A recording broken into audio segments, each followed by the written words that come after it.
식구 여러분 안녕하십니까? 세계 경전 훈독 시간입니다. 이번 시간에 제가 훈독할 내용은 하나님의 성전 세계 경전 107페이지입니다. 인간은 살아있는 하나님의 성전으로 이해되어야 합니다. 인간을 창조할 때 하나님은 인간의 마음에 사랑, 창조성, 영혼의 갈구 등 신성한 품성을 부여하는 특별한 성령을 불어넣었습니다. 하나님은 인간 속에 자신의 거처를 짓고자 했습니다. 하나님의 영이 우리의 마음과 공명하여 마치 하나님이 보는 것처럼 우리의 몸은 보고 듣고 움직입니다. 보이지 않는 무형의 하나님을 대신하여 함께 움직임으로써 인간은 신성을 지니게 되고 하나님은 그 사람을 통해 다른 사람을 신성하게 할 수 있습니다. 힌두교나 유타의 동양 종교들에서 이러한 궁극적 실제의 참된 자 또는 아트만이라고 합니다. 그러나 대부분의 사람들은 참된 자아를 모르고 살아가며 전적으로 이기적인 동기로 삶을 영위합니다. 문선명 선생에 의하면 우리는 인간 타락의 비극 때문에 더럽혀진 성전과 같습니다. 하나님의 영은 타락한 인간 속에 거할 수 없게 되었습니다. 원래 아담과 이브는 하나님의 성전으로서 하나님의 유형적 몸이 되어 이 세계를 아름다운 에덴 동산으로 만들어야 했습니다. 그리스도는 하나님의 성전으로 오신 분입니다. 그러므로 그는 자신의 인격 속에 하나님을 드러낼 수 있었습니다. 하나님의 은총과 복귀를 위한 인간의 노력으로 우리 또한 하나님의 성전의 지위를 되찾을 수 있습니다. 종교 경전을 살펴보겠습니다. 기독교 고린도전서 3장 16절에 의하면 여러분은 하나님의 성전이며 하나님의 영이 여러분 속에 살고 계신다는 것을 알지 못합니까? 너희는 모든 사람이 자기의 가슴 속에 거룩하신 분께서 거주하고 계시는 것으로 자의식을 갖도록 해주어라. 유대교의 탈무드에 나오는 내용입니다. 갈라디아서 내용을 보면 나는 그리스도와 함께 십자가에 달렸습니다. 이제 사는 것은 내가 아닙니다. 그리스도께서 내 안에 사시는 것입니다. 하늘과 땅은 나를 담고 있지 않지만 내 신실한 종의 심정은 나를 담고 있습니다. 이슬람의 하디스입니다. 이번 유태교의 베라코트를 보면 하나님께서 세상을 채우듯이 영이 육체를 채우니라. 하나님께서 볼 수 있으나 당신 자신은 보이지 않는 것처럼 영은 볼 수 있으나 그 자체는 보이지 않는다. 하나님께서 온 세상에 양식을 제공하듯이 영은 육체의 양식을 공급한다. 하나님께서 순수하신 것처럼 영 또한 순수하다. 하나님께서 지성소에 거주하듯이 영은 육체의 가장 깊은 곳에 머문다. 유태교의 페라코트에 나오는 내용입니다. 있습니다. 이슬람의 하디스 내용을 다시 보면 내가 그를 사랑할 때 나는 그가 듣는 청각이 되고 그가 보는 시각이 되고 그가 두드리는 손이 되고 그가 걷는 다리가 되리라. 시적인 내용이네요.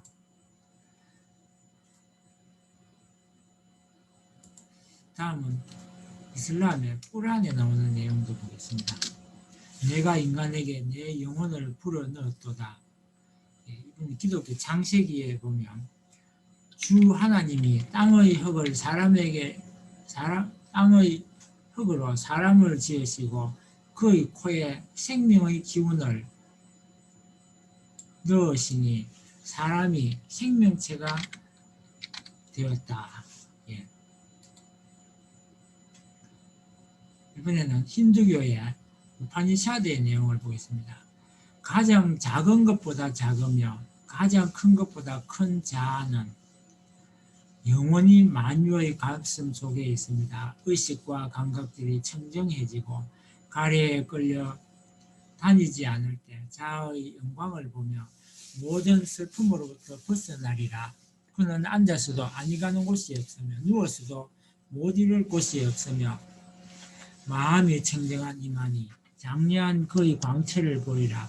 환희 가운데서도 또한 이를 넘어 서 있는 그를 그는 형식에 머물면서 형식을 여의 없고 살처럼 드득시 흘러가는 것을 가운데 있으면서도 움직이는 법이 없나니 우주의 편안하고 지구한 이가 바로 자아라. 그를 진실로 아는 현자는 모든 슬픔을 벗어나 있다.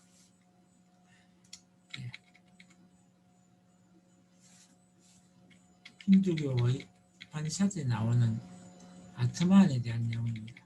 다음은 힌두교의 우파니샤드의 또 다른 내용을 보도록 하겠습니다. 빛나지만 비밀스러운 곳에 숨겨진 큰 자아는 만유의 가슴 속에 삽니다.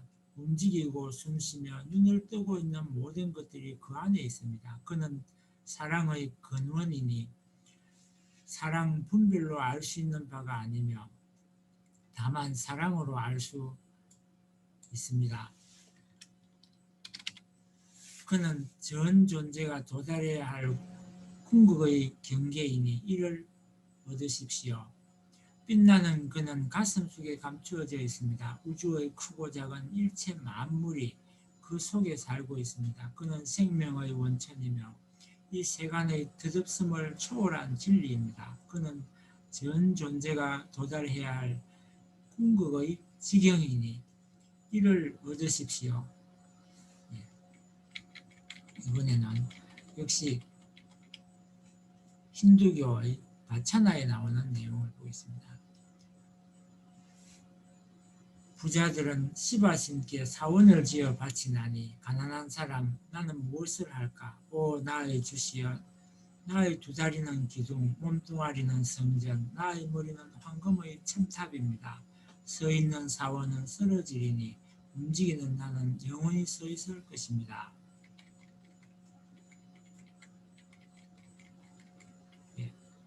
예수 그리스도 후기 성도교의 성략에 나오는 교리와 성략에 나오는 내용을 보도록 하겠습니다. 사람은 태초에 하나님과 함께 있었으며 예지 곧 진리의 빛은 창조되거나 지음을 받지 아니하였나니 참으로 그러할 수 없느니라. 모든 진리는 하나님이 이를 놓아두신 범위 안에서 독립되어 있어 홀로 작용하나니 모든 예지도 그러하도다. 그렇지 아니하면 존재하는 것은 있을 수 없느니라. 보라 사람의 자유의지가 있나니 이것이 인간의 정죄를 받는 소이니라. 이는 태초부터 존재하는 것이 명백히 드러났으나 저들이 빛을 받아들이지 아니하였음이니라. 빛을 받아들이지 아니한 영을 가진 사람은 모두 정죄를 받나니 사람은 영이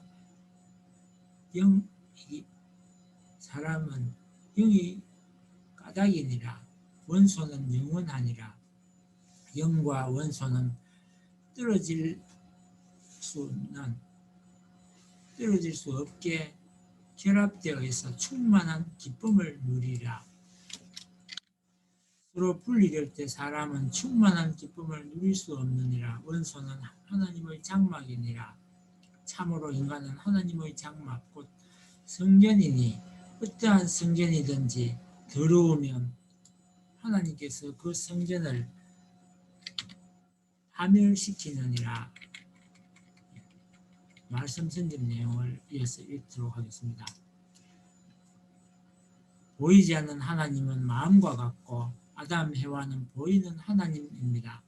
하나님의 몸뚱이와 마찬가지라는 것입니다. 본래 영계에 가게 되면 사람의 하나님은 아담 해와가 되게 됩니다. 영계에 가게 되면 채를 가진 부모의 자리에 선 그분이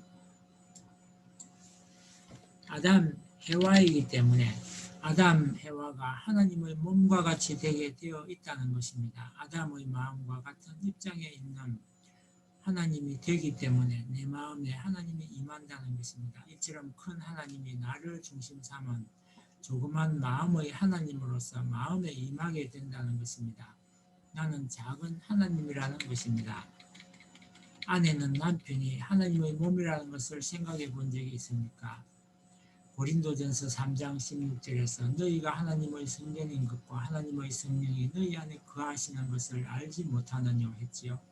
그러므로 여러분이 영적으로 깊이 들어가면 알게 되는 것입니다. 여러분이 그러한 경지에 들어가서 하나님 어디 계십니까? 하면 하나님이 마음의 근원에서 대답합니다. 그러한 경지에 들어가야 됩니다. 타락하기 전 아담 해와의 얼굴이 아무리 좋다 하더라도 주인이 없으면 모든 외적인 물건들은 가치가 없는 것입니다. 그때 아담 해와가 아무리 못났어도 그들의 마음 가운데 하나님이 계셔서 그들의 몸은 하나님의 성전이 될 수 있었던 것입니다. 이것이 지금 우리와 다른 점이라는 것을 알아야 됩니다. 그분들의 얼굴은 순수한 하나님의 기쁨을 표상할 수 있는 얼굴임에 틀림없었을 것입니다. 또 그들은 눈으로 보는 것도 자기들의 눈을 통해 보는 것보다도 하나님을 대신해서 보았을 것이고 그들이 듣는 것, 느끼는 것, 말하는 것 등의 모든 것은 하나님을 대신해서 나타낼 수 있는 표시가 될 수 있었을 것입니다. 아담과 해와가 타락한 그날부터 하나님의 소망이 무엇인가 하면 하나님의 심정을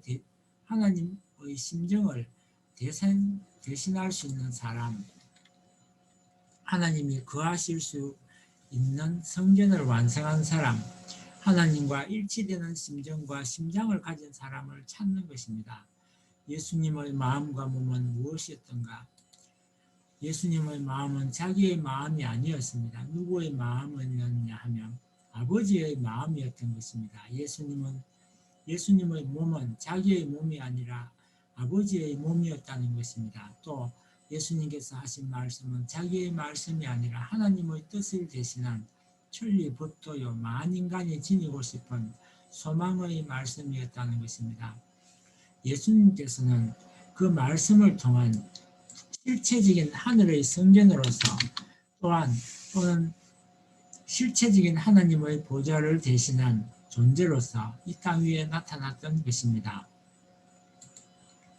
개성을 완성한 인간과 하나님 사이는 몸과 마음의 관계로 비유할 수 있습니다. 몸은 마음이 거하는 하나의 집으로서 마음이 명령하는 대로 행동합니다.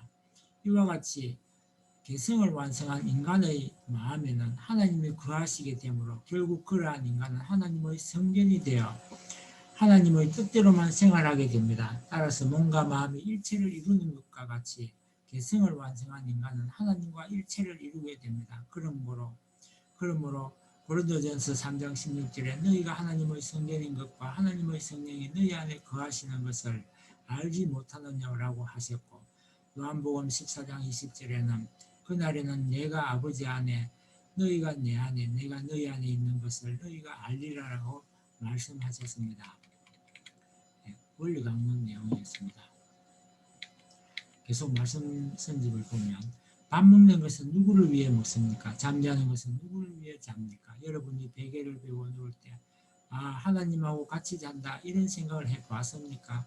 가슴을 쥐어잡아 기분이 좋다 하나님이 주무신다 이렇게 해보았습니까? 그리고 또 석 일어나게 되면 내가 일어났다고 생각합니까? 하나님이 일어났다고 생각합니까? 하나님이 일어났다고 해야 된다는 것입니다. 내가 먼저 일어난 것이 아니라 하나님이 먼저 일어난 것입니다. 사람 가운데 세 개가 다 잘 수 있습니다. 하나님도 들어가 낮잠을 잘 수 있습니다. 하나님이 마음 놓고 다리를 쭉 펴고 잠을 잘 수 있다는 것입니다. 하나님이 얼마나 자유스럽습니까? 아무리 발로 차도 걸리는 것이 없다는 것입니다. 아무데도 걸리는 데가 없다는 것입니다. 그런 사람은 하나님이 같이 하게 되어 있습니다.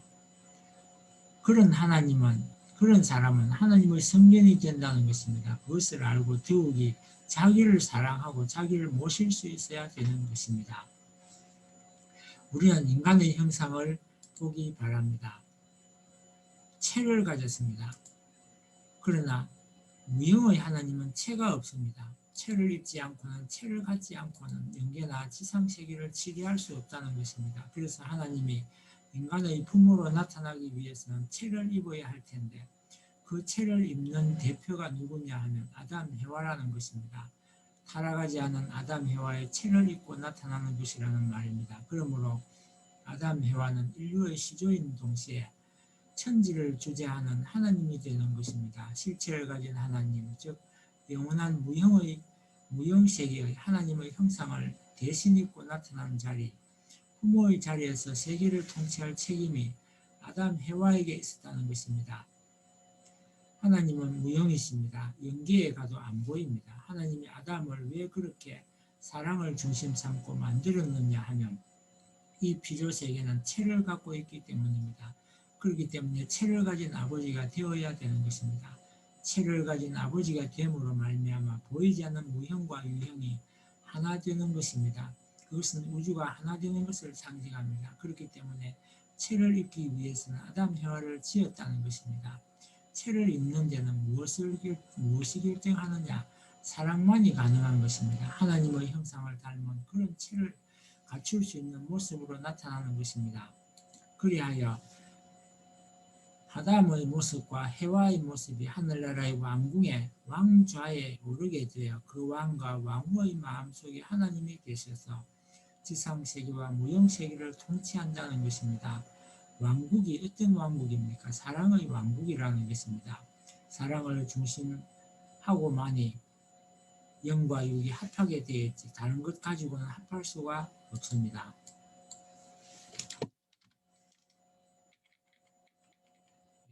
오늘은 여기까지 공부하고 마치겠습니다. 끝까지 함께 해주셔서 감사합니다.